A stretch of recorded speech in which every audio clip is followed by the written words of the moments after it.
I've often thought that maybe there's something to it being hard to survive in an area that helps them technologically advance. Like you can't survive a whatever Finland winter unless you've got your heating figured out, your housing figured out. Makes Like sense. you've got to have a bit of a civilization. You need to store food. Mhm. If you can hang a hammock and fucking coconuts falling next to you all day long, then maybe you're not incentivized to advance your society in the same way. That's true. Like it seems like about winter. Like if you have to plan for winter, it'd be like you have to like save up food and resources and stuff. So No, it I seems think like it's- about winter does that. Meanwhile, you've got in South America where it's nice and cool, like temperate climate, where you just grab stuff out of the rainforest and eat it, as long as you control the panthers that are trying to eat you. I guess That's they're inventing astronomy and calendars and predicting. South America did that? Of course, yeah. They invented astronomy. Yeah. Well, they didn't invent astronomy. Did they invent this? How do you know? Maybe they arrived at it on their own. You mean like they were not the first people to, discover like astronomy and all that? Wasn't that like the Middle East? I don't think we know who someone the in first Europe people were. navigated by the stars. Yeah, like every culture used the stars to navigate. But I mean, like I'm sure they figured it out at different times. Well, I was just talking about like the Mayan calendar and how far back that went, and that's okay. They're utilizing the stars and stuff to do that. Yeah. And the sun at its like zenith or whatever from either side, right? They built those pyramids to like show things at certain days of the year with the shadows. Those pyramids are pretty new. I was just watching Ed March, C90 Adventures. He rides a tiny motorcycle. He went from like Alaska, across Canada, across America, then to Argentina. Right? Can you? Yeah. Oh my God! Yeah. Right. That So sucks. along the way, he visits like this Aztec or Mayan temple. It's like a pyramid. And then he finds out the thing is like 150 years old, and he's British. So he's like, oh, yeah, actually, my bedroom is older than this pyramid. All right. Yeah, so, it's like really because Oxford's been a university since the year 900. Like he may have found some pyramid they made for fucking tourists 150 years ago, but those pyramids go back thousands of years. Like which one? Like, not according to a YouTuber I saw. Yeah, maybe not the one YouTuber. Yeah, Colin's doubting my historians. I mean, you watched the Mel Gibson movie. Yeah, Apocalypto. That was a good movie. Yeah. Oh, I was like, Braveheart. This makes sense. Mad Max. That classic film. No. Yeah, like the Japanese. Isn't it like Japan's full of mountains and difficult weather and difficult terrain? Weren't they? They've been fucking with China for a very long time. Always trying to invade China. Always poking them. The Chinese invented paper, gunpowder, and maybe the game writing. You start with sailing, I think. Maybe writing. We probably don't know who invented writing. Like I feel like all the time they find some older thing. Here's the thing, though. If they invented paper, were they wiping their ass with it? Probably not first. They're probably writing on it. So I think the Chinese did all those things, and then, they did. Our poor ignorant ancestors were over there being pale and cold, very cold, very chilly. Cold. Yeah, that would suck. Just having months out of the year where it's like, there's still nothing to do, but now it's cold. I've completely disregarded all your contrary evidence, and I'm sticking with my view anyway. That harsh environments make for advanced civilizations. I think that's for hard people.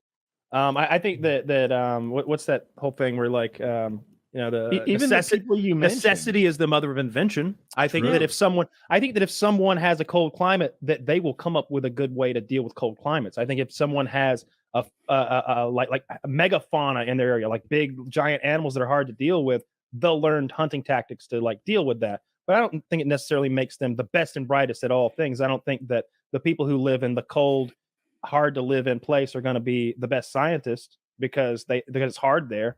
I think that there's more difficult places to live than just cold places. I think a moderate place where not only can we are we challenged, so we have to get out of our hammocks and stop eating the coconuts, but we can also relax once we figure this shit out a little bit and start calculating and looking at the stars and making lenses and figuring out you do things. have to be able to get on top of it. It can't be straight up desert or Arctic. Yeah. The Mayans that you brought up as your example of an advanced technological civilization, didn't they get shot by the Spaniards and just beaten? Smallpox. They did get beaten pretty badly. Smallpox. Come on. You know what? You always go to the smallpox. I think muskets were part of it. Guns and horses were a big part of it. And smallpox. It decimated them. They didn't have vaccines. They didn't. You know what? Here's what I always wondered though. So we always talk about like how the white people brought the smallpox over to the West and would wipe out these indigenous peoples. Why didn't they have any diseases to like fuck up the white people? They probably did.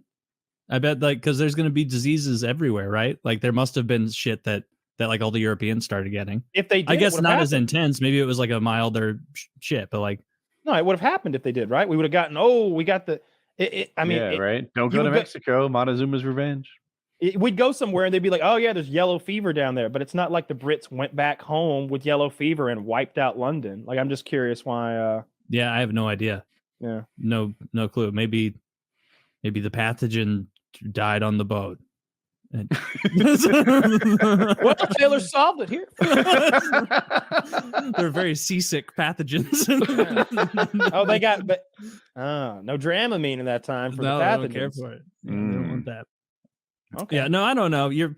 What is? It would be so tight if they found one of those like super ancient civilizations, way older than like Egypt or ancient China. Because they don't know how old Egypt is.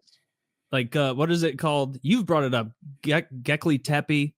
Göbekli Tepe, that place in Turkey, that site they discovered that's well over 12,500 years old. That's really cool. Stuff like that's fascinating. That has those carvings and those enormous monolithic blocks that would have required not only someone who knew how to make monolithic blocks, but you have to keep in mind there has to be a system around the kind of person who is a craftsman and makes blocks like that. Uglug doesn't go out there, beat something with his club and eat it, and then go back to the mine that day. Uglug is this requires a miner who mines all day as a profession, and a craftsman who crafts all day as a profession, and like a religious society who's like, yes, we must have these things to please the gods, and little peons who are like, certainly do, right? All those things required a civilization of some like level is required to make those things happen, and we don't know anything about those people. And Egypt too, like the word that Egyptians use for the pyramid builders is not Egyptian. They call them by a different name as a different people. Interesting.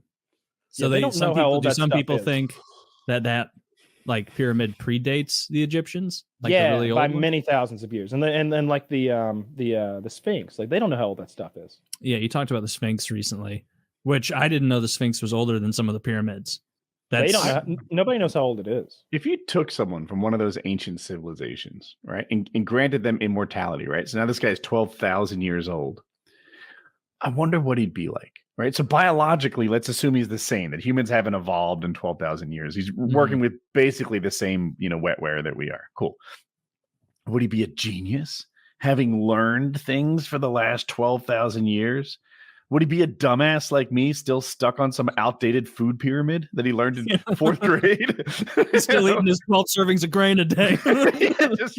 Bread is part of the foundation of this whole fucking thing. like, would he be stuck on these old belief systems? Would he be a genius? Like, I wonder what this guy would be like if he lived 12. I bet he'd be rich. Oh, bet, please tell me you figured out you can just dollar cost average into the S&P. Anyone, it's easy to get rich. It's hard to get rich while you still have enough life left. But if you're going to live 12,000 years, God, you can spend 100 years getting rich. It's no big deal. He could have been the first guy in the stock market. Yeah. Oh, yeah. Like the first, that's like, all right, market's open. We're trying this new thing. And he's like first guy in line. But I imagine someone like that would be unbelievably depressed. Like 12,000 years of meeting people and everyone dying. Like that'd be horrible. Yeah. Is there a person that can help you with that? Like, would the right narcissist just not care about anyone but themselves and have a dandy of a time for 12,000 years? All right. So he's a 12,000-year-old psychopath. Has nothing but resentment for the rest of humanity. He's just looking forward to the day that we implode.